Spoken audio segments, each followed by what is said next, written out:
Pinal at wala ng extension ang deadline ng pagsusumiti ng income tax return o ITR ng mga taxpayer sa April 15. Kaya naman patuloy ang paalala ng Bureau of Internal Revenue o BIR sa mga taxpayer na huwag nang hintayin ang deadline sa pagsusumiti ng ITR upang makaiwas sa penalty. Yung deadline po natin for our file and pay your tax return, April 15, 2026.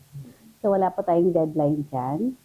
So pinapaalalahanan po natin yung ating mga valued taxpayers to file and pay your tax returns on time. Kasi, di ba sabi nga nila, yung taxes natin is the lifeblood of the government. So hindi magra-run ang government kung walang taxes. So kaya kailangan talaga natin mangolekta. Kailangan talaga natin magbayad tayo ng maaga. Kung late po tayo magbabayad, meron po tayo mga penalties. Okay. So, meron tayong surcharge, may interest, saka may compromise penalty.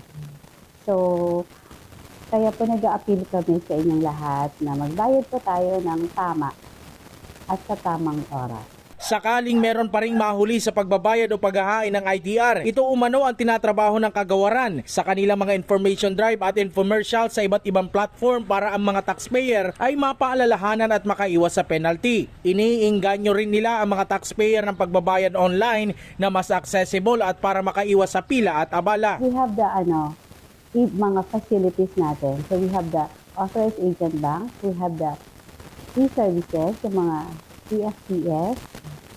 So, doon po tayo pwede magbayad. Meron po tayong Paymaya. So, may mga online payment platform na tayo. Wala hassle na talaga. Hindi na po talaga kami nag-allow ng manual payment. So, talagang ini-encourage na namin yung magbayad tayo online. Kasi isa po yun sa goal ng BIR by 2028 na dapat digitalization. Wala nang pila.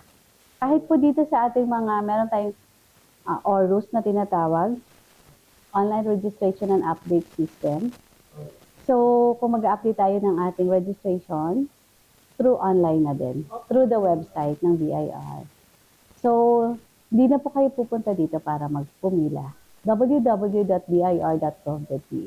Mahalaga umano ang pagbabayad ng tamang buwis at sa tamang oras para maiwasan ang penalty at masolusyonan ng maaga sakaling sa dokumento ay may aberya. Jan Amador, CSN.